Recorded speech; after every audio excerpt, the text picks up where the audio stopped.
Hey everybody, Jimi Ryan on the Get It Done podcast. Today I am honored to have a friend of mine, a coach of mine, Travis Newbauer. Travis, welcome to the Get It Done podcast. What's happening, Jimmy? Awesome to be here, man. For sure, man. I'm really looking forward to digging right into our interview. But first, a quick edification, build up to, who is Travis Newbauer? Travis has built and run a $1 billion in volume mortgage lending team this year in 2020. And he is a coach to me. He's a coach to a lot of other people. He's a husband. He's a father. And Travis, is there anything else that you would, add to your amazing list of accolades? I mean, truly just the $1 billion part is pretty epic. But what would you add? It's a huge milestone, man. I mean, it's a major accomplishment. We've been working hard at this for, it's 18 years now almost in the business. And the team that's helped put this together has worked crazy hard this year. We had an incredible year with incredible opportunity, and luckily was just positioned right to take advantage of it. But I mean, look, I'm a husband, I'm a father first. Family is the most important thing to me. It's why we do what we do. I'm a son, I'm a brother, I'm a friend. I want to be that guy in everybody's life that they call. And I kind of try to treat everything I do that way. I coach my son's football team. I help with my daughter's basketball team. I coach Little League level baseball. I'm on the board for the local football team, for the football program here in Duval. And I'm on the board for Little League here in Snohomish County. So I'm incredibly overcommitted for sure. But I love it, man. I'm, ADD to the 100th degree my entire life. And, I tell people that just means I'm able to get more done. I think that's why we get along, truthfully. I think we can have 5 conversations at once, but still be like totally on the same level with it. You have to be extreme ADD to be like that. That's a beautiful setup. There's a lot I want to dig deeper into with that. But first I want to give the setup of really what the Get It Done podcast is all about. And it's your come up story. It's, you've led a team to originate $1 billion in loans, which is just epic. And I'm going to love that story. I love digging into that a little bit, but I want to hear the come up story. A lot of times it's the person that you were before you got started that, or really were putting up the epic numbers, that was the person that really put you in the position where you could be that person. And I use the example of Elon Musk. He has a story of $1 million to $1 billion. And that's a great story, but we want to hear the 0 to $1 million story. So Travis, a great way to start is where were you born? Where did you start your life? So let me preface there. I also want to add this in for everybody here. I'm getting over a cold and I've been fighting it, but I was super excited to do this, so I didn't want to miss it. So yes, I'm eating cough drops while we're talking, which is a taboo. And I've got a glass of water here to try to help me get through the cough. So I'll mute myself when I'm going to have a nasty cough. I currently live on the east side of Seattle in Washington, and I'm from the area, right? So I was born in Spokane, Washington. My mom was 18 and just passing through when I was born. So we were never really based out of Spokane, but was there for a few months when I was born. I've been spending almost my entire life growing up on the western side of Washington, Seattle area.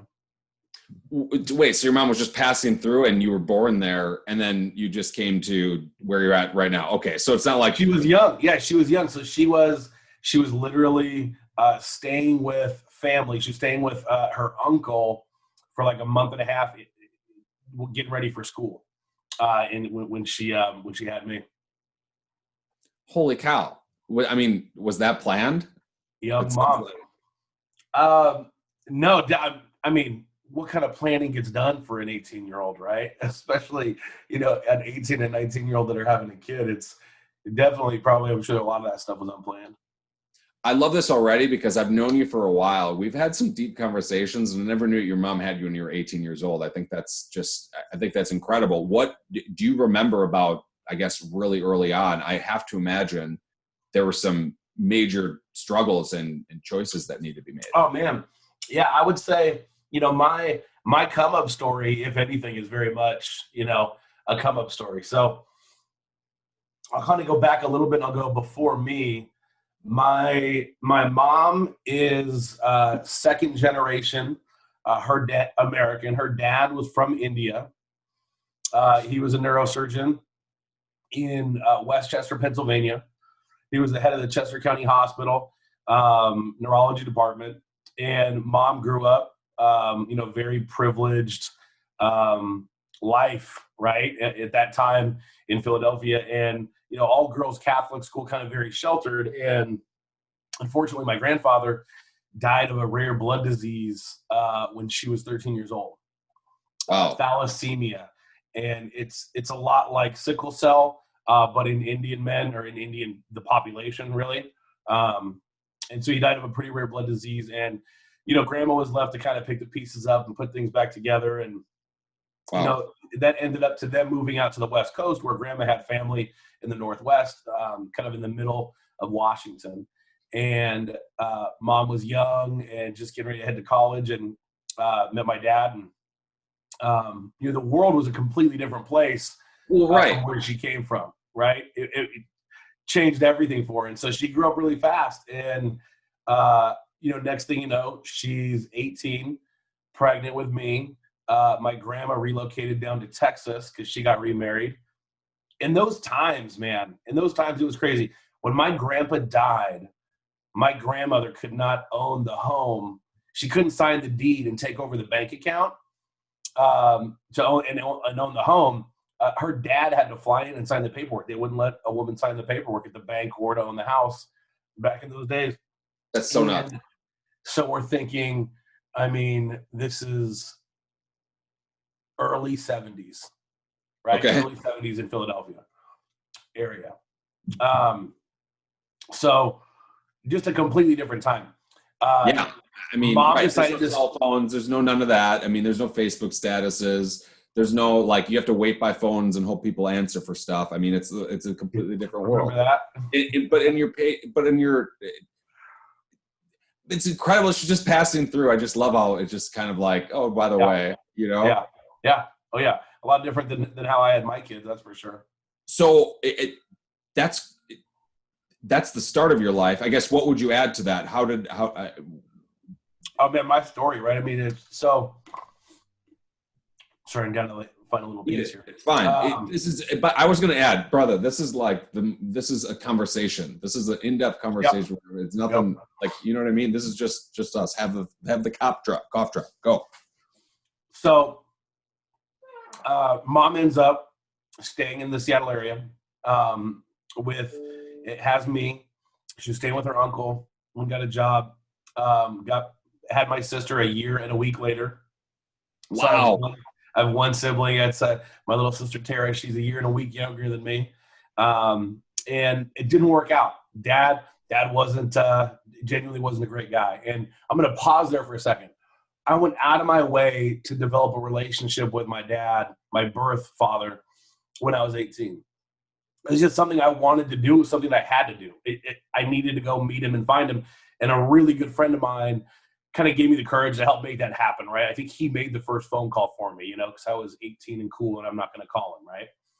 Well, I can only imagine. And plus, I know the person that you are. You're a go-getter. You're not someone that's afraid of something. And this is like a pretty epic thing to go after. No, I'm not going to be told no, and you go out and do it. So, yeah. And mind you, incredibly close with my mom and my sister and my mom's side of the family, right? We're a really tight-knit, close family. And so, but to me, it was something that I had to do. I had an opportunity to go play baseball in the town that his dad is from in college. And so I did that. And when I got there, spent a ton of time with him and his family of great people. But I realized immediately why it didn't work out. And then hearing the stories and kind of the way everything went, he just wasn't a good dude. Right. And when I think about, how bad you want a dad as a kid, a father, right? How bad you want a father as a kid, you would do anything for that relationship. And so it's so important that I went and I experienced it. I realized why mom said, this isn't right for us. This isn't right for me. This isn't how I want to raise my kids. And I'm so incredibly thankful. Even having friends that have had a dad around that maybe weren't the best role models, right? Or knowing people that had a father in their life that wasn't a great role model, and seeing what that has done to them or what that did do to them and their growth. And she kind of took that out of the equation for me. And, Michael Jordan and, all the Barry Sanders and high school football coaches, high school baseball coaches, friends' dads, right? They became my role models. And that worked out great. The world was my oyster at that point. I had all the role models I could possibly look for. So I'm fortunate that way. Wow, that's incredible. For me, my parents got divorced when I was very young. I didn't see my dad very much, and I wanted so badly just camaraderie, somebody that understood me. Did you ever find that in anybody else, or was it literally just Barry Sanders and other friends' dads? Like I just said it there, a little bit, but there's countless numbers of people that have had a major impact on my life and still continue to this day. Right. So, I mean, for one, I've got a really tight knit, close family on my mom's side and incredible people. But some of my best friends that I grew up with, like their dads and the relationship that I had with those guys growing up, coaches, right? I mean, everybody takes an interest in the kid with a young mom that's late to every practice, but shows potential and has got all the skill. So, I mean, I was that kid a lot, right? I mean, that happened pretty often. And so I'm getting rides to and from practice from the coach. And, that was really with me all the way up until high school. That kind of stuff was still going on. The Gales family, who I spent a lot of time with in high school, my freshman, sophomore year, incredible. Dad ran that house like a drill sergeant. They had adopted 12 kids in total, I think, at that time, plus had 2 of their own. And after games on Friday nights, I'd go over there, stay the night, wake up, be part of this big, huge system, then go home Saturday morning and be with my family. But there are just so many people along the ways that have all had a major impact and poured into me. And I think that's probably why I get so much satisfaction. Anytime I can help somebody else grow or take a step or break through something or achieve something, to me, those are the biggest wins, by far today. I mean, it's just like being one of those best friend's dads. I mean, you can actually be that for someone, and that's super cool. Was growing up difficult for you in school? What did you get into trouble first and then seek the counsel of the wise best friend's dad, or how was it growing up? Yeah, I mean, I was not, my grade point average was never good, ever, like at any point in time. It was always, I was the kid that could talk in class. Travis participates in class very well. Travis maybe needs to learn when is appropriate to participate, that kind of stuff. Just always super outgoing and social and wanted to have fun. But I could always get away with it, right? So, like, I was the kid that wouldn't do my homework all week, but then I'd, get an A on the test. And in 4th grade, talking about elementary school, in 4th grade, I was, I guess, kind of hard to remember exactly, but I guess I was being such a disruption in class that they bumped me up to 5th grade halfway through the year. They were trying to decide, how do we get this kid under control here? He's being a major distraction to everybody. And it was, he's just not being challenged in class. Let's move him up a grade. And so they bumped me up to 5th grade. No way. So that's halfway through the year. That's fairly incredible. I mean, then did you make it? Dude, it was weird, man. I mean, imagine I'll never forget the first day. I can remember exactly what I was wearing because I had really bad allergies that day. And I'm already feeling kind of weird being the 4th grader that just got bumped into the 5th grade class. Of course. And I had like a rugby style shirt on. And I remember because I have really bad allergies. And this day, and I didn't take Claritin as a kid. It wasn't the thing that we did. I had really bad hay fever seasonal allergies, and they were super bad this day. And I remember I was just wearing out the sleeve of my shirt, just trying to like secretly not let everybody see me, just drain the snot from my nose onto this. And it was a teal and white striped, like a polo rugby shirt, and a little portable was the classroom. Yeah, I'll never forget that day. I was crazy, man. Crazy. I can only imagine, but that's so funny. What were you that, I guess, did you not do the homework in every class and then still get a A on the test? Or was it just math? and like science? I don't really remember, honestly. I mean, I never really felt like I was over my head in school, or in over my head in school. I never necessarily felt like I didn't care or I didn't want to do it. And when I talked to my mom, I'd ask questions because now I'm raising children, right? And I've got one of my three children is very much like me when it comes to focus. And really, all three of them have my ability to focus on many things, is what I like to call it, right? My inability to focus is the ability to focus on a lot of stuff. I know that's a joke, but so I talked to mom a lot about what that was like for me as a kid, and kind of what she remembers and how she feels was I always sat down to do the work, right? And I might sit down 10 times the same day to do the work, but I would just get distracted. Something would happen and I would be, see a squirrel and I'm off chasing a squirrel. That's just real. A lot of people struggle with that. I struggle with that. As you're describing it, I'm just laughing because my son is the same exact way. My newborn daughter, opposite. Like she cuddles, wants to take a nap. My son Raphael though is like goes 1,000 miles a minute, and I was the same way when I was a kid too. Yeah. But I mean, it was problematic in school, and that's kind of why I asked you. I kind of did the same thing. I always conceptually got things, would take a test, be good, but you couldn't. If it was graded by if you stay still in class, you'd be failing. Miserable. So did you ever? How'd you work through that? Did you end up just kind of working through it and you're fine? Go to high school and everything kind of just works out, or what? Oh man. So I mean, I'm still ADD like crazy, right? And so here's another thing. And I know that this. I know it upsets people sometimes when I talk about it this way, but I feel like it's my experience. It's my journey. It's my life. I get to have my own opinion for what I go through, right? And I hate the label. I don't like the label for so many different reasons. As a 41-year-old man, ADHD, no problem. But as a 12-year-old kid, I hate giving that kid a label. And I hate that the label is because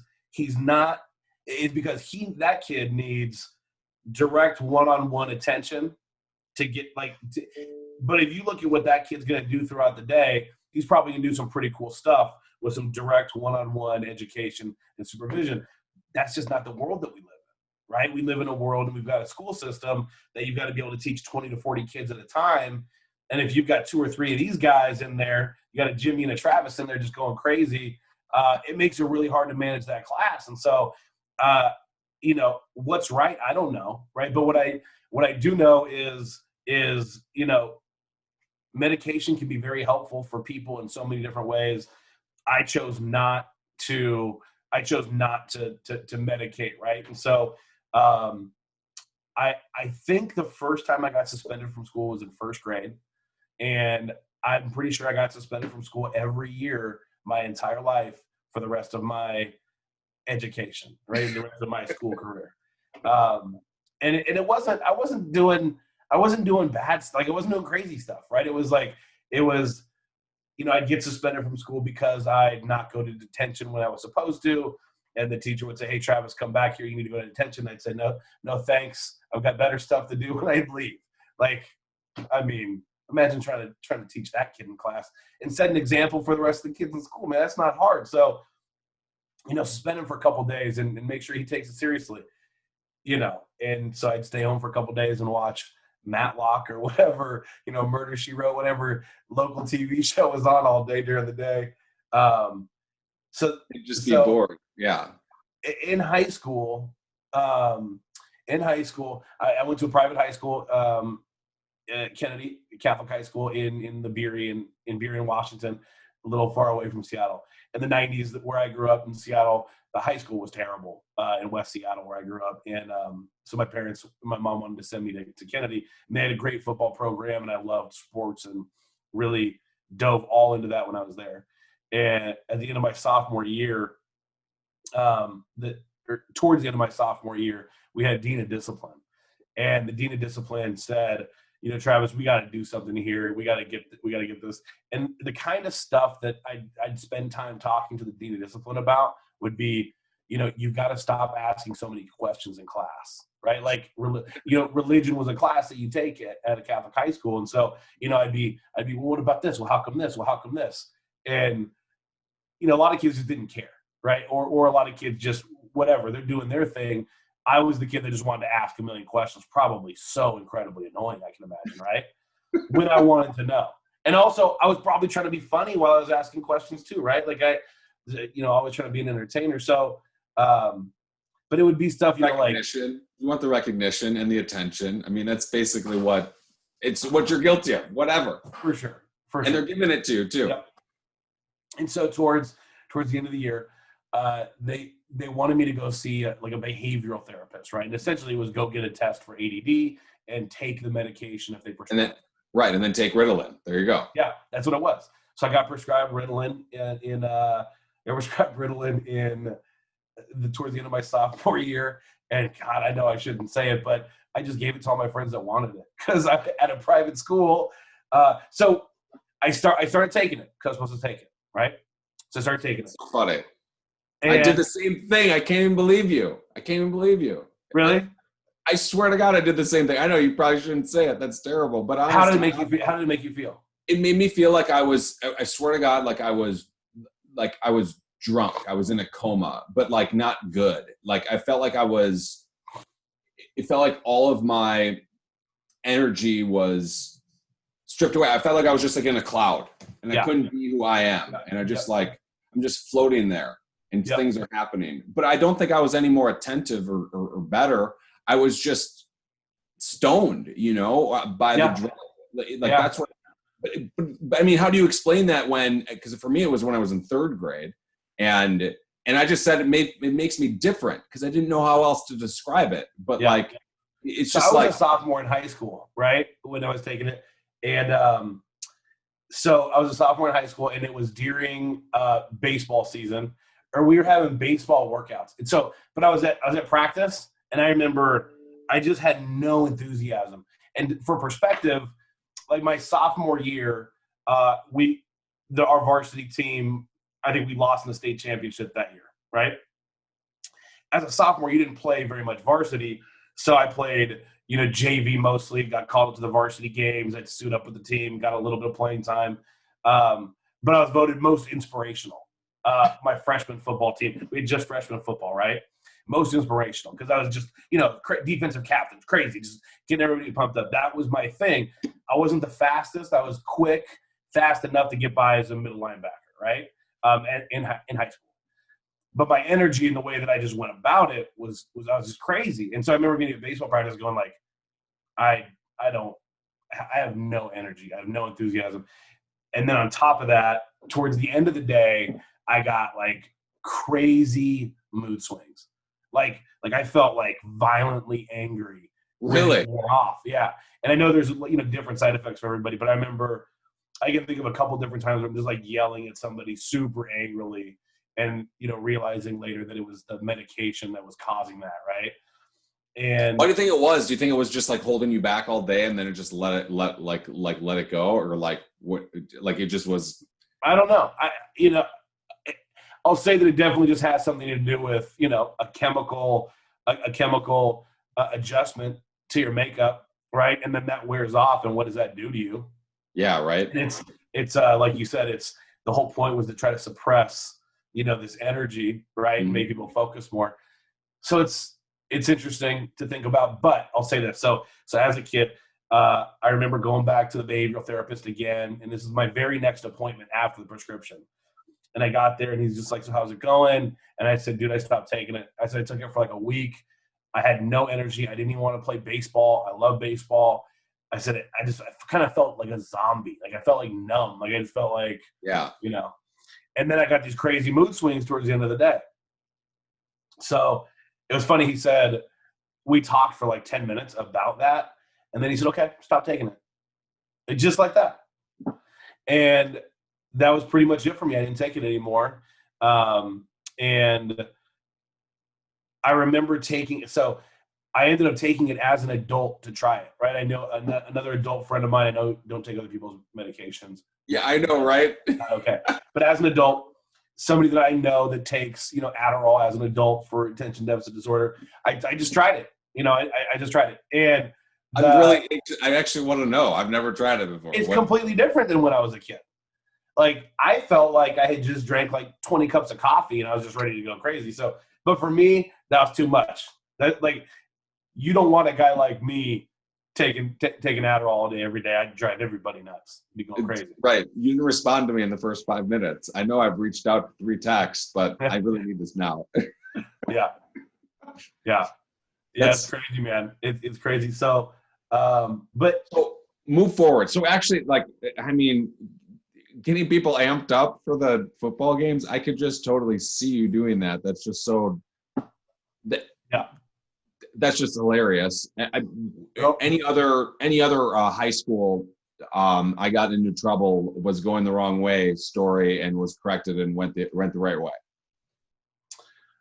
Not really, man. I mean, when I say not really, what I'm saying not really too is I didn't have the traditional high school education, high school life. My sophomore year was essentially my last year in high school. I still went, so I ended up getting kicked out of Kennedy. My high school, I probably shouldn't say the name of the school, but I got kicked out of high school at the end of my sophomore year. No, it gives context. It's your story. It's the best part of it. I mean, absolutely. The dean of discipline ended up saying, so I'd get detention, but then I'd go to practice and I wouldn't go to detention because I was playing sports year round, right? And if you didn't go to detention, it turned into another detention, and once you had so many, it turned into what was called a Saturday work crew. So you'd come to school to work on the weekend.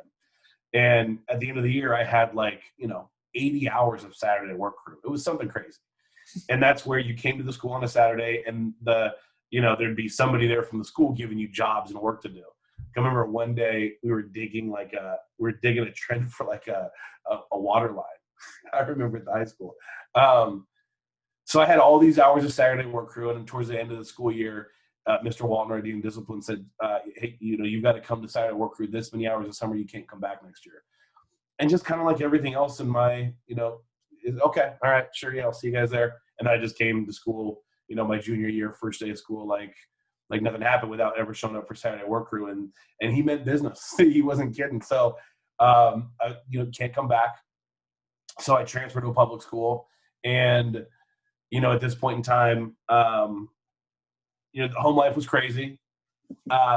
Again, have always been really close with my mom and my sister. Mom ended up getting remarried, and that relationship was just really, really bad for me.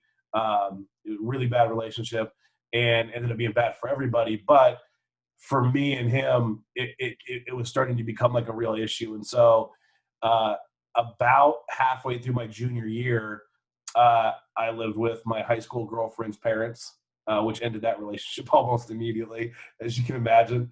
And I lived with one of my best friends, who's still one of my best friends today, at his mom's house. And I kind of just bounced around, from different friends and family for my junior and my senior year. Wow, the whole thing, and for that whole, wow, that's incredible. Yeah.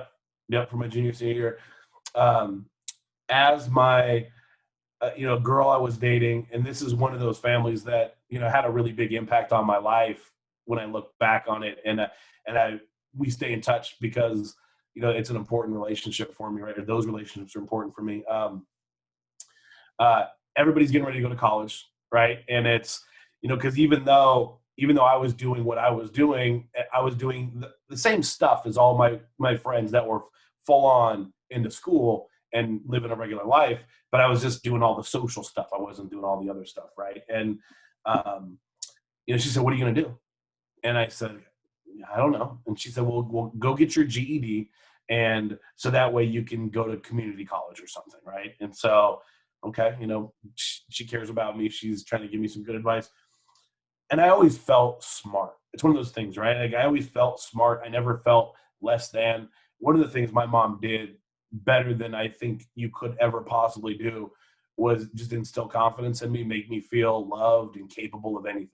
Like, I have told that to 1,000 people, right? If my mom did one thing perfect, right, which is pretty much everything she's done because she's amazing, But one thing that she did, that if you could replicate this and do it for every child, the way that she made me feel loved and just capable of doing anything I wanted to, it would be that, right? Just not scared to try something ever, right? Nerves happen for sure, but so I'm getting ready to go get my GED, and South Seattle Community College had to schedule the test. I scheduled the test. It's like a 4, 5, 6 hour thing, and again, I can't remember going to class my junior, my senior year more than a handful of times. I'd go to school, meet up with friends, and then we'd just go hang out and do other stuff, right? And I love sports though, so I always had to play like intramural sports or like club team sports because I couldn't play for the school. But it was so I go to South Seattle Community College, and I remember being like so embarrassed that I was there taking my GED because I thought better of myself. Well, yeah. And to take the test, and I remember there was like math, is a great example. There was an extra credit section in math, and I remember feeling like, let me just do the extra credit just to see. And I remember she specifically told us, get as far as you can. And if you get to the end, there's an extra credit section, and do as much of that if you want. But I had finished everything else, and so I jumped into the extra credit section of the math, and I finished it, right? And I ended up getting to the end of that extra credit section. I felt good, but I was nervous, like, God, am I not going to pass this GED test? Like, this is going to be terrible. Because you didn't study. You just went in there and just did it. Not at all. Not one thing. And meanwhile, I've got, I'm teed up with Yakima Valley Community College to go play baseball, which is 4 or 5 hours away from Seattle where I live. So I've got to pass this because I'm getting ready to move over there in a couple months with my friends. Jeez. Again, just making plans, assuming the best is going to happen all the time. And I remember going to get the test. It was kind of cool, but at the time, really embarrassing. I go to get my GED results at the office, and I remember the lady there telling me, "You have the highest score we've ever had on a GED." But there were kids there registering for class all around me, and I was like, "Oh my God, don't say that out loud," But thinking back, it's kind of cool, right? Yeah. And I don't know how official that is. That was just probably the highest she had ever seen, right? Well, whatever. I mean, thanks, lady, for making me feel good. Yeah. But you needed to get it done, and you did, and you didn't even study. And I have to ask, I have to dig a little bit into this. What were you and your friends doing leaving school? Like, were you going to work? What were you guys doing? It's whatever we wanted. Right? I mean, so a lot of times I hung out at the school, right? So I was at West Seattle High School, and I was hanging around. I was hanging out on campus. It was definitely a different world than it is today. It was a different environment than it is today.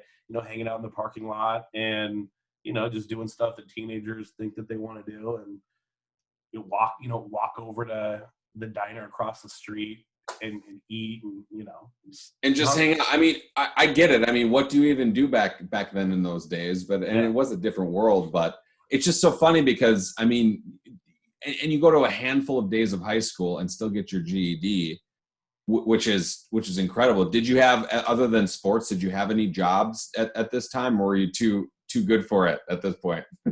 No, I was working, especially during my junior and senior years in high school. I worked at like a deli in town that had like a little cafe. What was it? What's the name of the deli? Snubby's Deli. The Snubby's Deli. That was actually the place I was the day I met my dad for the first time. So when I was getting ready to go to Yakima, my buddy that I told you helped me like go down that path and have the conversation with him. Eventually we talked, and he was going to drive over to Seattle to meet me. And I had him meet me there in the back, like in the back of the parking lot. And we kind of sat outside behind Snubby's Deli. It's not there anymore. It was in the Junction. Anybody from West Seattle would remember Snubby's Deli. That's so funny. Yeah. Yeah, but no, I had to start working, right? Because I needed money. I wasn't living at home. I had to, I was fending for myself pretty much. Well, yeah. So take me from there. I mean, you get your GED and you go play baseball. What is there even a long-term plan at this point? Or is it just kind of just like, no, I'm just going to go hang out with my friends. We're going to play baseball. No. No long-term plans ever. No, not even close, man. I bounced around. I went to 6 colleges over. I went to 6 different colleges. So I tell people all the time, I should have a master's degree, but I have, 50 credits or something like that. That would be transferable. I ended up getting enough credits at community college, went to Central Washington University, was going to play basketball there, tore my ACL. And then I moved down to Arizona. And when I went to Arizona, I went to ASU for a little bit, for a couple of years. But treated college very much like I treated high school, right? It was the social aspect of it for me more than anything. And I genuinely mean it. I got everything I needed out of college. When there was something I was really into, I took it. And I'd have little spurts of, being more into academics than other times and being more into social stuff. I always had some kind of new thing that I was getting ready to start, But yeah, ended up, I think it was almost 7-year period where I got my master's degree. I like to tell people in fun. Wow. That's so funny. Other people go to college for 7 years. Yeah, they're called doctors. Exactly. So exactly. You meet your dad for the first time. You're basically everything clicks into you and say like, look, I totally get this. Why my mom is distance herself from him. Mm-hmm. As a guy that grew up with here, I had a stepdad, and we butted heads, especially when I was 16 years old. And when you were mentioning, we just wasn't good fit for us. When you met your dad, did you ever think about it like that? Were you kind of just like, wow, I see why I am the way I am? Did you see the similarities in you, or was it just so far removed that you couldn't even feel it? I mean, dude, you just feel everything, right? I mean, there's so many things. I mean, physically, right? Like I kind of, from a stature standpoint, looked a lot like him. He was, but yeah, he was a lot like me too, right? I mean, he was definitely, if he would have gone to see, what a behavioral therapist, they probably would have told him he had ADD. I think he played 1 year of football at Arkansas, but he got kicked out of school in Arkansas. And that's how he ended up being up in Yakima, where he met my mom. For me, it's one of those things I had to do for myself. I wanted to meet my dad. I had the opportunity to do it. I made it a priority. And I spent a ton of time with him, right? Like a ton of time with him and his family. And his family is amazing. Great people. But he was still kind of just one of those guys that,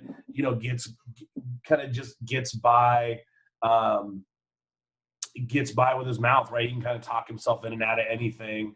And he never challenged himself to be greater than that. And so I think for me, I remember at a very young age, I was still in Yakima. I was still spending a lot of time with my dad. And it was when I realized, like, I've really got the ability to be just like this guy. If I want to be lazy, I'm going to have to push myself, and I'm going to have to work really hard. And it didn't pay off academically, obviously, like in terms of achievement in degrees or anything.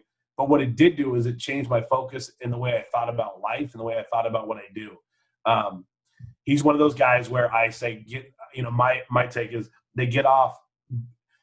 They can talk themselves in and out of situations, and so that's handicapped them because they were never challenged or have never challenged themselves to be better than that, to be greater than that. But I think with that too, because there's being a good talker and communicator, but there's also like, what's your moral compass, right? Like, what's important to you at the end of the day? And I think he's the kind of guy that probably screwed a lot of people over and just didn't treat his relationships with the same kind of value. And I made a very clear decision. I'm going to be the best version of myself that I can be. And it's always been important to me. Like I said early, I want to be the guy my friend calls when they need something. I want to be the guy. I want to be the strong person for my mom when she needs something, or for my wife, or for my kids. I want them to know. I want everybody to know that I'm going to be there for them and do whatever I can to help them, right? And whatever that means in that situation, right? And to me, at the end of the day, if everybody feels that way about me, I'm winning. right? I feel like I won already. Brother, for sure. And you wear that. I love it. It's just like a passion that you wear. It's just, you really do love that. I've called you like, hey man, I'm freaking out about something. You answer the call and totally, I'm a therapist to a lot of other people, believe me, but you're my therapist sometimes. It's funny. So I want to comment on something. Somebody told this to me one time that I think that you'll really relate to, is that I've always been, me personally, a great speaker. And whenever I go into a room, I'm generally the person that speaks and people are looking at probably the most. Until I went to a room full of top producers and people that are like actual, like really good speakers, like people that go up on a stage and speak to 1,000 people. And I had one person tell me this. He's like, Jimmy, you've made it so this far off of charisma. Now you have to take your skills and you have to actually take them to the next level. And that requires you to work really hard on you and work hard on your skill of what this is. Did you ever do anything with speaking, or really just get to the point, just add to your, I guess, speaking ability? It is so ironic that this is the answer, but it was South Seattle Community College the year after Yakima Valley and Central. It was a public speaking class. It was a class I took, and I just took, again, I took the classes my friends took, right? Phil wanted to take this public speaking class, so I took it. And I remember our first assignment was like, you had to write a poem yourself and then read the poem to the class. It was the most terrifying thing I had ever done in my life. All of a sudden, I wrote this poem that I thought was going to be super funny, right? And I don't even really remember what it was, but I thought it was going to be funny. And then everybody's up there doing theirs, and they're all talking from the heart. And I'm like, oh my God, this is so insensitive. Like, I'm gonna look like such a jerk right now. And I literally tried to make something up on the spot, and it was so bad. But public speaking is one of those things where I don't have to go back that very, very far, really. In our business, scalability as an originator, especially in the retail portion of it, because I've always been in a retail model doing lead gen as part of what we do, right? Helping to grow and build the business. But public speaking just became something that I had to get more comfortable doing. I was not intentional about it at all. I was just wing it guy, right? So little stuff like, different, you reach different levels of success. You become a really good loan officer, and then you start taking on more responsibility. And now you're responsible for this small group of people, and you're talking to them all the time. And that grows and grows and grows, and you get more comfortable just talking to more people. And then you have to think about stuff, right? Like with Zoom now. We had a Zoom on Friday to get everybody kind of ready for the Christmas spirit. It was a team thing. And I think we had 80 people on there, right? And a lot of them are new teammates, so just finding ways to keep it kind of somewhat organized so it's not just going crazy. Zoom happy hour with 80 people on it, going great. You just develop those skills over time. But I have genuinely never been intentional about it at all. Just learning as I go. And when I think back to like little stuff, there's like one thing I remember. I was going to the King County Association of Realtors and sponsoring lunch so that whatever CE class the realtors are there to take, I can get in front of them and talk, right? And we're going to meet new agents. And I'm going to take those contacts. I'm going to follow up, and we're going to, create a relationship, do the regular biz dev stuff, like hitting the beat. There's all those things that I've done over the years. And I can think back of a couple of them where all of a sudden it was like, whoa, there's like 150 people here. And being like, man, I better, but you just do a bunch of those, man. Success is built on failure, man. Success is built on failure. If you're lucky, right? If you're lucky, you failed a bunch, right? Brother, 100%. How unlucky to just hit it on your first go. Oh man, no context, no appreciation for that, right? Like the win doesn't feel nearly as good without all those losses, man. You know what? You're 100% right. Show me the most cockiest man in the world, put them in front of a camera and have the red light show on, and watch them just crumble. Watch them just crumble. Cajun and I talk about this a lot too. It's better actually to do it unscripted. It's better to do it without, like, just like if we were to have a conversation, this exact same conversation again, it wouldn't be nearly as interesting. You know, it's more, the fun is in the adventure of the talk and in the adventure of the speech. Like, I have these couple little things I want to hit on. I want to make sure that I do that, but I can transition between them. Like, it's almost like you don't even have to think about it. That's what makes this medium so exciting for people too, right? Is the unscripted nature of these conversations like this, just getting to know people and talking. Even on an entertainment level, I feel like it's gotten a lot better, right? Because you get to hear and talk and think about stuff that's interesting, and you get to hear the real reactions of people. You see their face if you're watching it. It right? feels like it. Yeah, it's just like, it's all of that. You have to, if you don't have that, it's not going to be that inspirational, or really, you're not really going to connect. I want to ask you about your wife. When did you meet your wife? I met my wife in 2005, 2004. I was going to a different place with it. When did you have your first child? That next year. So was this? I was 27. I literally had been in the mortgage business for almost a year when we met. The only thing I did before the mortgage business was I started a coffee company, and I had 4 coffee shop locations, and then I ended up selling that because I burnt myself out and got tired. Wait, that's kind of, I mean, I'd actually, we'll button that up while you're just going to, oh, by the way, I owned 4 coffee shops and then got burned out. What was that like? Okay, so I'll give you the quick. It was time to be done with school, right? I felt like I was done with school. I was ready to start making money. All these years down in Arizona, those last several years at Arizona State, going to campus and just having fun, right? I mean, I was just partying, having fun. And I always worked in like a bar as a bartender, right? And I lived with 5 other guys, and we all worked at the same bar on Mill Avenue, which is like the place to go party if you go to Arizona State. That's so funny. What avenue is it? Mill Avenue. Mill Avenue. All right. And I decided it was time to do something, and it was time to grow up and start making money. And I just didn't see myself going to work for anybody. In a regular 9-to-5 job. I didn't see myself being successful doing that, so I wanted to start something. So originally we were going to start, I was a bartender for several years. We were going to start like a nightlife magazine. There was one that had just started down there, and we thought it was okay, but we thought we could do better, right? I mean, God, it was terrible. You can picture this guy, spiky hair, he thought he was really cool. Well, also too, like, oh my God, I'm going to make millions of dollars off of this. Oh yeah. It's going to be huge. So we were going to do this magazine. We were so confident that it was going to be good. To raise money for that, I convinced my girlfriend and a bunch of her friends to do a calendar for it. We're calling it Sparky's Angels.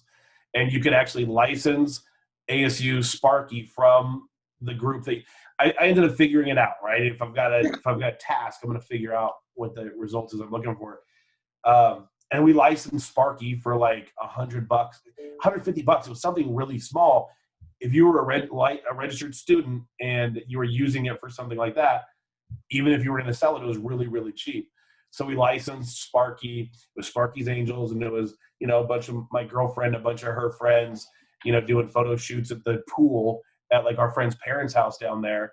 And then we were selling those calendars all over the place to raise money, to have startup money for the magazine. How much money did you get?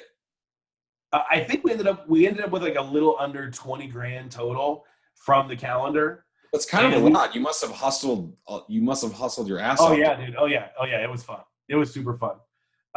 We were just going to football games and going to bars and setting up booths, and it was super fun. So I went into Bank of America. Back up a second. The calendar was about done, right? Kind of run its course here, and I had 10 grand in a Bank of America account, and that was mine, right? And I had split the other 10 grand with another guy, and we're gonna do the magazine together.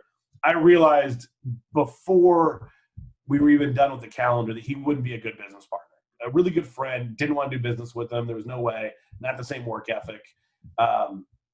And so now I'm trying to decide what I want to do. And I met with like an editor of a magazine, and there's essentially like this whole, you can really get plugged in, just like anything else. It's not hard. You want to publish a magazine, there's a place you can go to call, tell what you want to do, and they'll help you put it together. They help you write stuff. I mean, there's templates, right? But It wouldn't have been quality. It wouldn't have been good. And I kind of just felt like, this thing's not going to be good. This is kind of a waste of time. I was in Mesa, which is right next to Tempe. I was going into a high-rise building with Bank of America on the top of it, I remember. And I was going to the bank to make a deposit. It was like one of the last deposits I was making for the calendar. And I went to get a coffee from the lobby because I was a little tired. I was getting a coffee. And there was no coffee shop or anything in the lobby. And I thought, God, there should be a coffee shop in this lobby here. And I just decided I'm going to put a coffee shop in this lobby. I'm going to find out if I can. Oh my God, right then and there. I went to the property manager and asked if they had any interest in putting a coffee shop there or something down there. And she said, yeah, we've talked about it lots of times. And I said, okay, let's need to schedule some time to come back. Went home, got on my computer, made some brochures, found out how to start an LLC, and I created Montebello Gourmet Espresso. I put together a whole bunch of products, and I made a brochure for this is what your coffee shop would look like. And I brought it in. I sat down with her, and she said, deal, go for it. Right. And, but now the would you call it Montebello? Montebello, which meant very beautiful in Italian. That's great. And actually, there was actually a reason for it. So Montebello Gourmet Espresso, coffee comes from all these beautiful places across the world, and that's what we're sharing with you. And so, like, our thing was on the cup, you would have the origin of the place your coffee came from, and then like a little story about it. So we would only serve 5 or 6 different types of coffee at a time, and you'd have a cup for each type of coffee that we were serving that day. How didn't this work? I mean, this seems like it would work. I mean, even right now. It did work, man. It was amazing. So I didn't have nearly enough money to start up what I needed to start up because I started shopping around town, and I'm thinking about how much money do I need. And so I started shopping around town, all these coffee vendors. I needed to buy a coffee cart and a fully functional coffee cart. I needed plumbing and electricity built in. Right. I needed all the machines. I needed inventory, all this stuff. I needed like 40 grand pretty much, right, to like do it right. Wow. And so I started going to all these coffee vendors around town that sold equipment, and I'd get to the end of it, and they're like, okay, I've got a $40,000 sale here to this guy. And then we get to the very end, I'd go, don't have any money, but I have this, right? And it was, I had negotiated with them a rent-free lease in the lobby because I wasn't going to be like a built-in, right? It was basically like an open coffee cart in the lobby that kind of looked built in with a seating area, but officially not really its own space. Okay.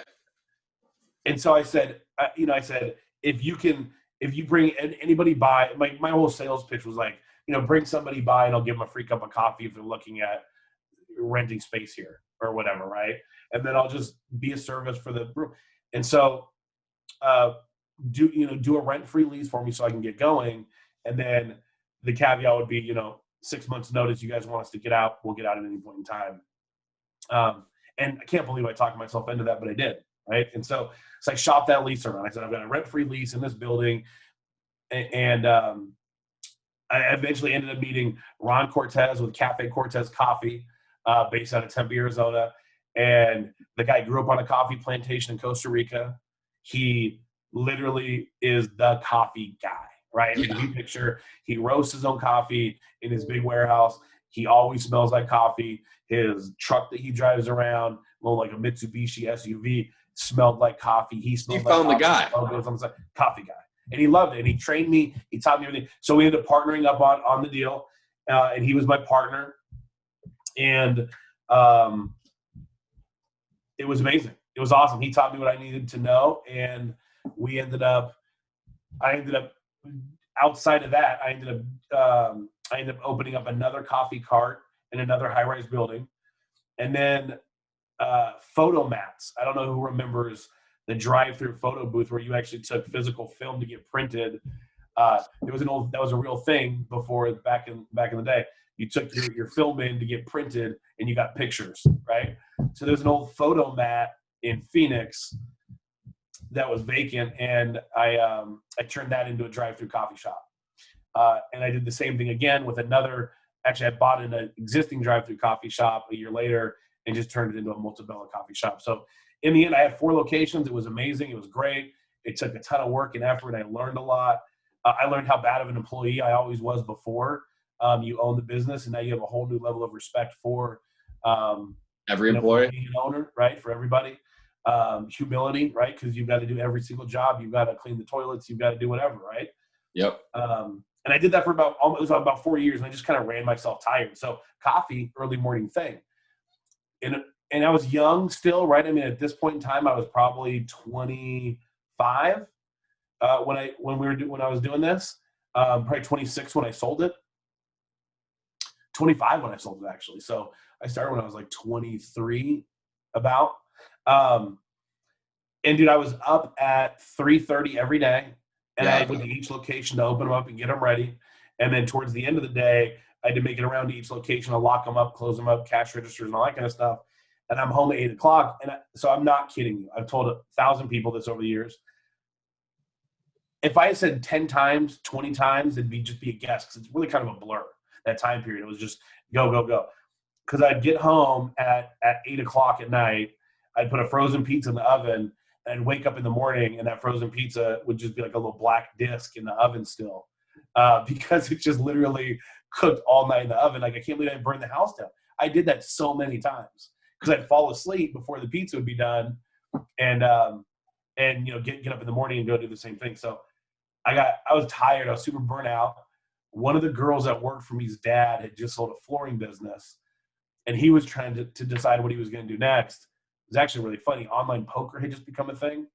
And he sat at one of the bars in one of the coffee shops I spent most of the time in and played online poker, like all the time.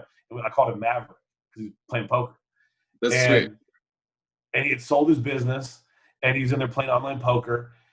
And, he asked me one day what's next. And I think he was trying to go to a place that was going to be us partnering up and growing the business more. But I said, matter of fact, I want to get out. I'm tired. Like, I don't want to keep doing this. I want to do something different. He ended up buying the business for me for $100,000 cash and took over all the debt, which wasn't a whole lot. And for me, that was a huge payday, a huge major moment for me, because coffee is not very much. Big break. Yeah. I had a couple friends. I went to San Diego, and I took 2 weeks, like vacation, just fun, came back, and got in the mortgage business. I had a couple of friends already in it, so I knew that that's what I was going to do. And that's how I got in the mortgage business.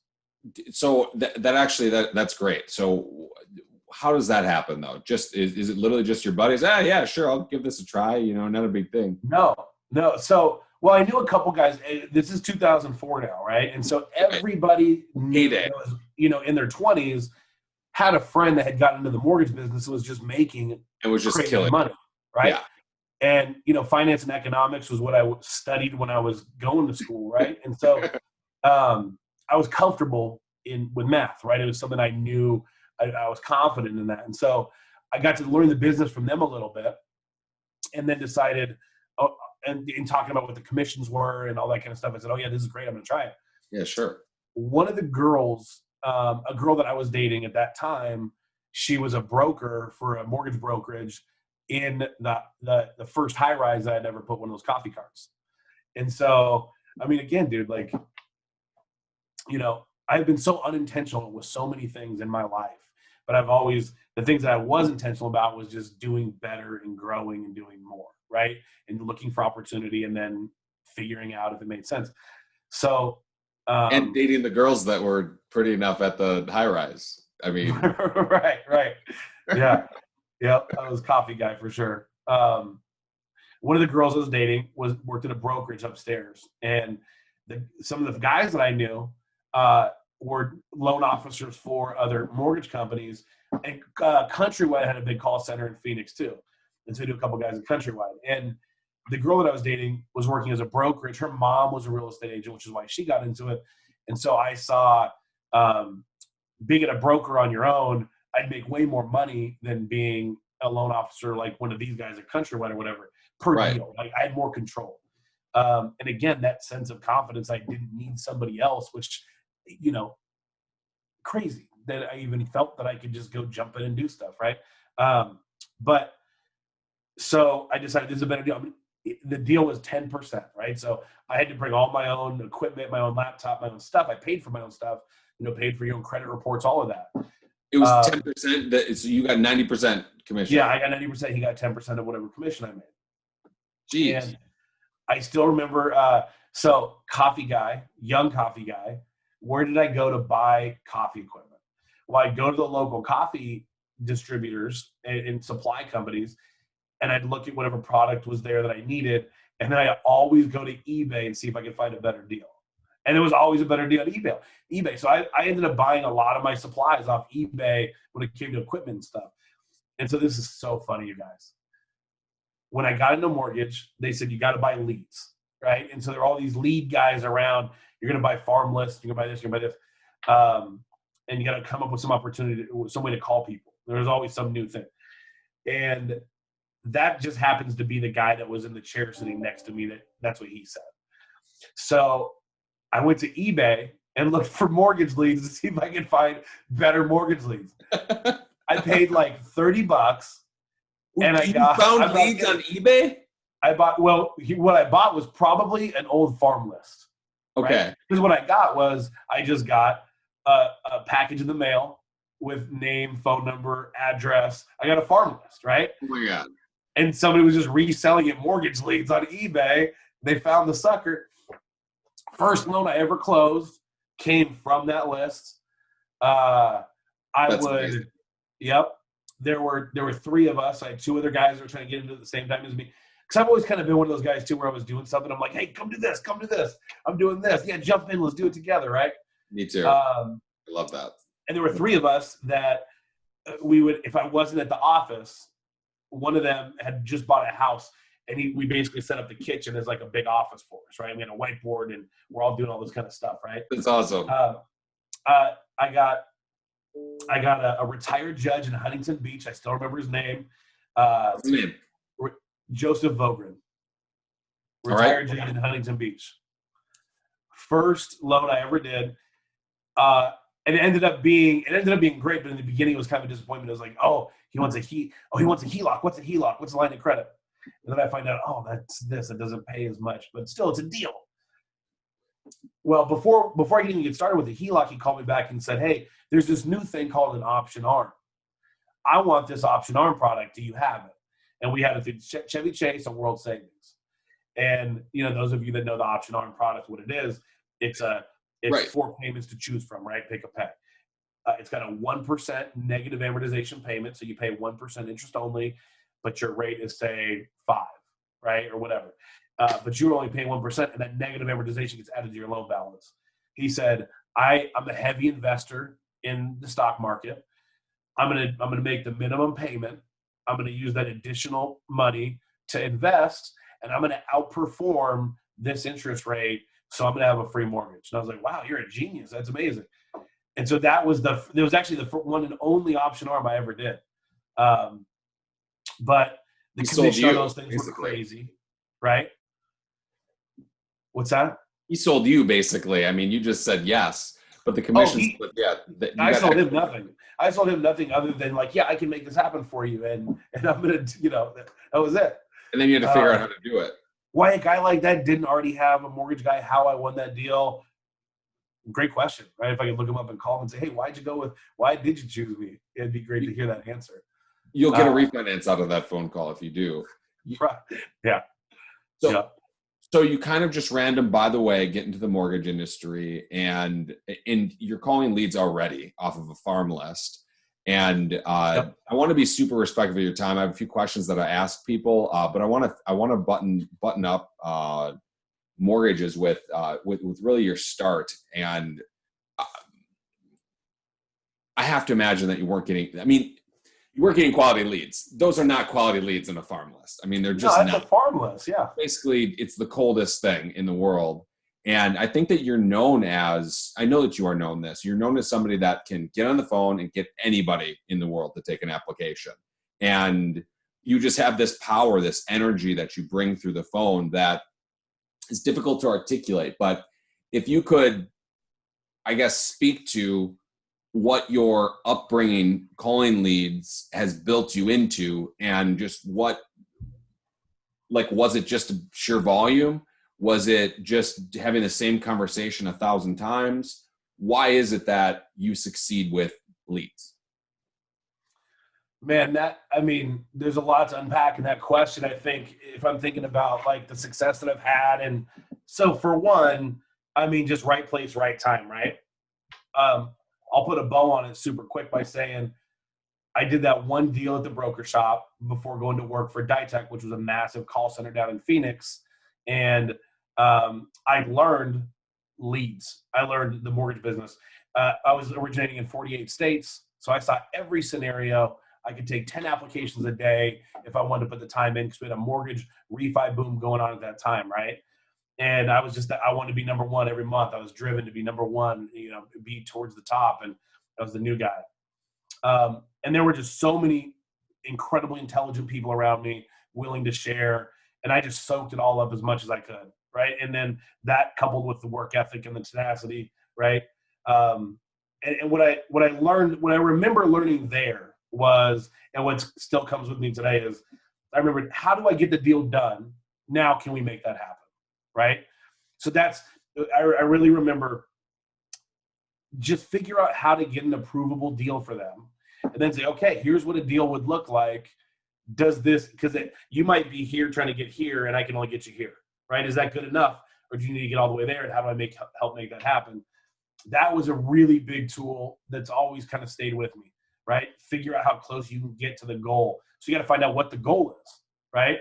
So when I find out what the goal is, you got to find out how to ask questions and find out what they're looking for. So for me, my style of sales is, I say, I'm not selling you anything, right? And I know what I'm saying when I say that, like, but I'm not going to say this is great for you. I'm going to let you tell me it's great, right? I'm going to tell you what I can do, what I can save you, what this means. But I try to be a good listener, right? What's your goals? What are you trying to accomplish? How do I get you there, right? And so I'm asking questions. And for me, that's a big part of it, is stop trying to sell something, right? Just listen to what listen to what somebody's telling you. And if you have the ability to help them get what they're looking for, then do your best to give them that, right? And along the way, you'll start to get good, and then you learn stuff. And then you do transactions, and you learn what deals don't work and what deals you don't want to do, and how to say no to people, and not today, but when, right?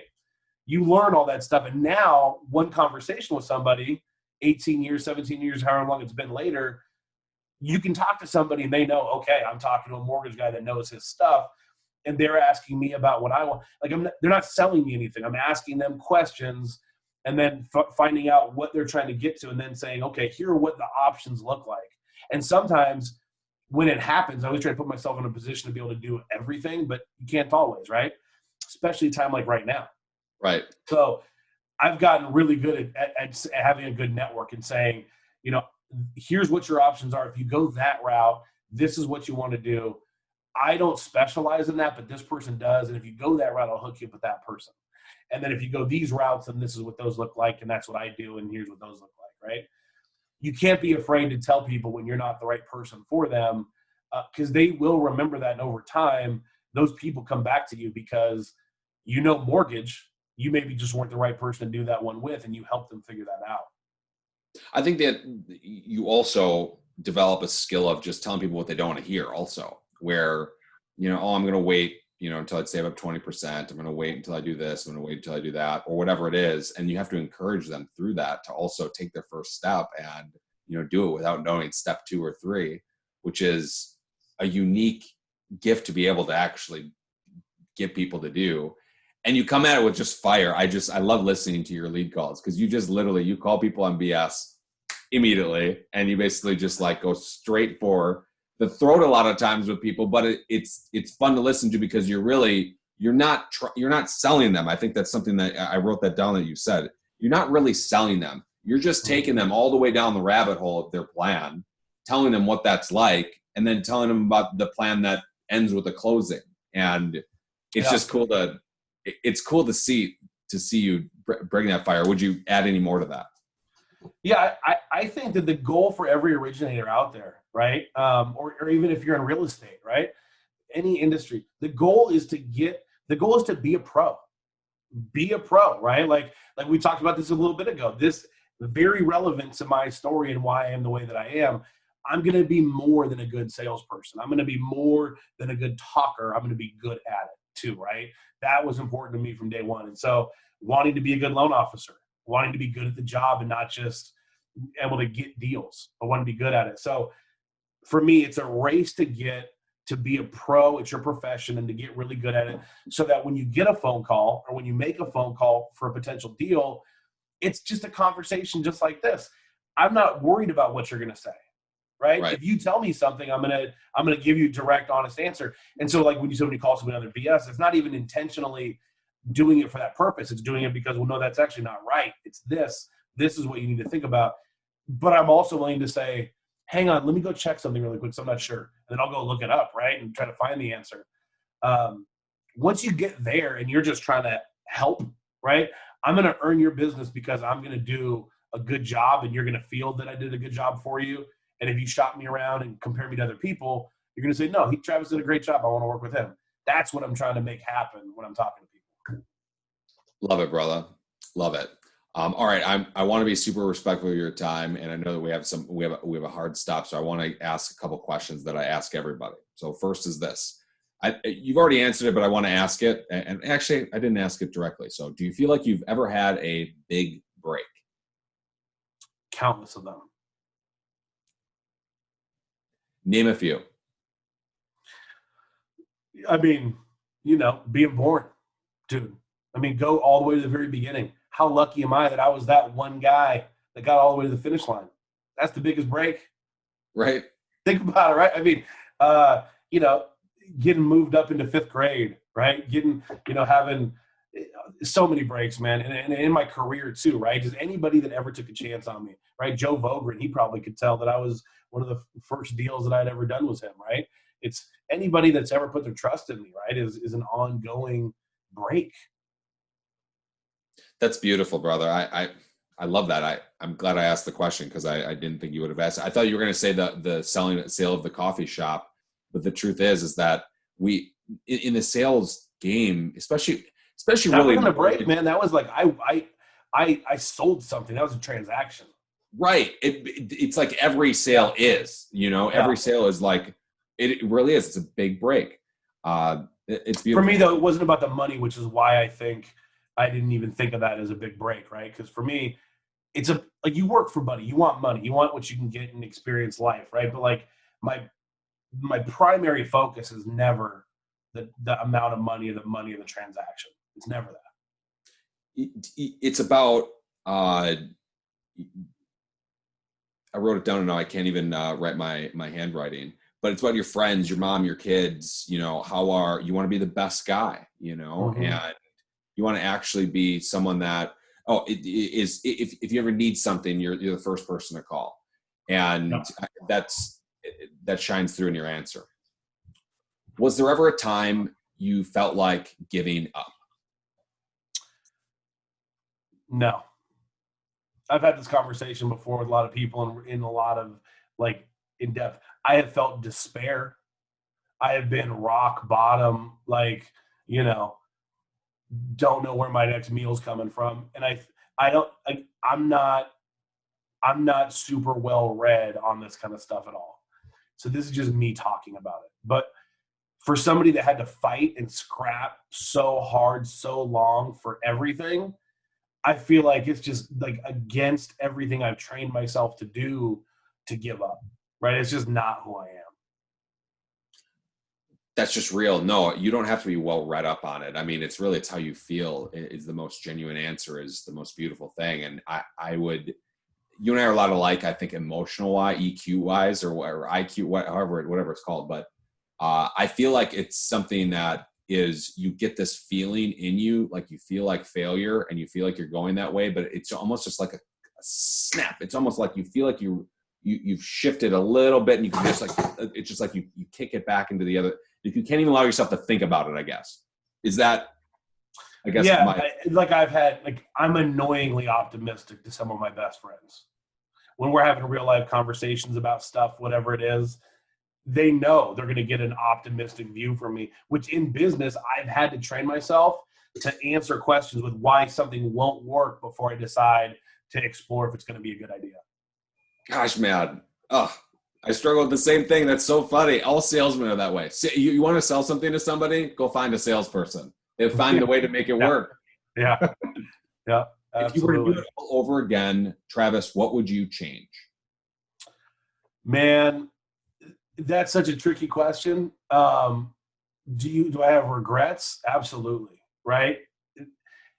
But the things that we've gone through and the things that we've done in our life make us who we are today. And I love who I am today.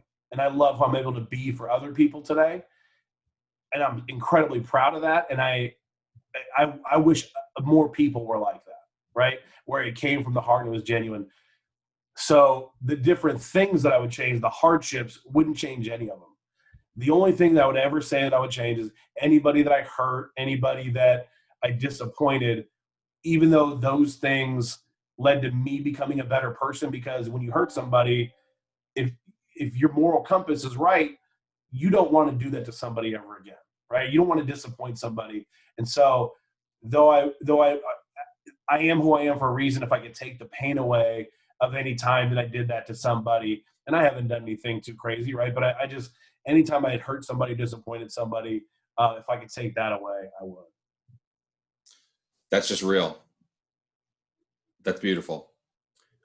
I wouldn't want to add to that at all. That's just super real. So to tee up my next question, Travis, you didn't start with everything. That's for sure. You started with less than other people have. Going what you've gone through, starting from where you started from, to anyone out there that's looking at that, or maybe lived a life like yours, or maybe they've struggled in school themselves, maybe still do, maybe they're just going in a million directions. What advice would you give to anyone looking to get it done?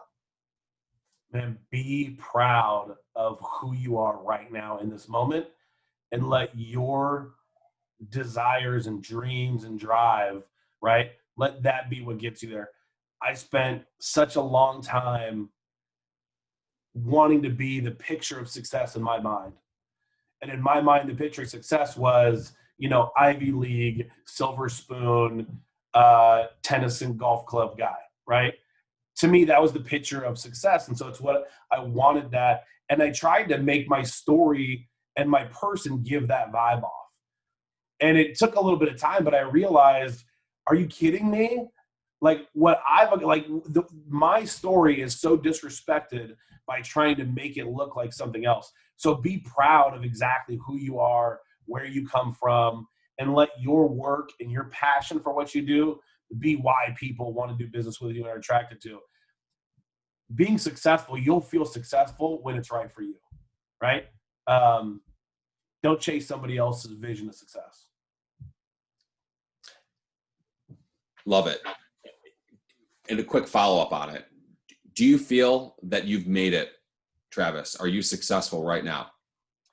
No finish line, brother. You never own success. I mean, dude, there's a quote that I've posted on social media before. Success is never owned. The rent is due every month, something like that, right? I think it's every day is every day. But here, the reason why I want to put that into context is because here, you've built and run $1 billion business. There's $1 billion of loans going through your team, and it doesn't happen overnight. But even though you've made it to this level, I guess what's next, Travis? Is it $2 billion? Yeah.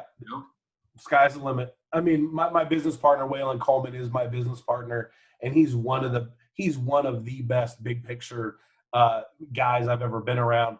The CEO of Fairway, where I run my business, right, where I'm an employee, Steve Jacobson. I mean, these guys, he's a visionary, right? And when we talk about the $1 billion that we did just this year, the conversation we had earlier this year was, why aren't you guys doing 10 billion? What would it take to get you guys there, right? Scaling and this and this and this and this. And then we got to the end of that 10 million. He goes, well, why are you stopping there? Keep going. Right. And so financially, I've been more successful than I ever would have hoped that I would have been. And I'm thankful for that. And I owe that to so many people around. Right. And we work for that. And now I it's great that I can provide the kind of life for my family that I always wanted to provide for them. It's an amazing feeling. The work is the work. I enjoy what I do, and the drive and the passion that doesn't go there. If I stop working, what am I going to do?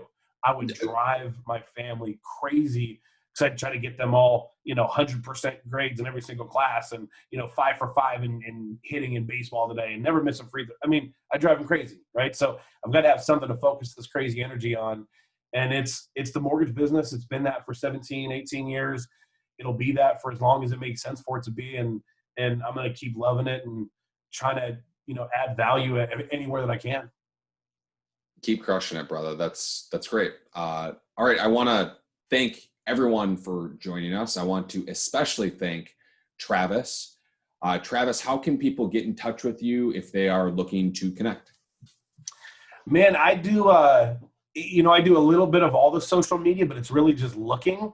The place where I'm really active is Facebook. So if you look up Travis Newbauer, Newbauer on Facebook, and add me, I'll add you back, and you can see my virtual life and get in touch. I'm always happy to talk to anybody all the time about pretty much anything. Someone was a reference a conversation like this and ask me a question about it. Happy to talk. Always. Beautiful, brother. I encourage any listener to definitely do that. We're going to put links to all of Travis's social in the info of the podcast, and that's great.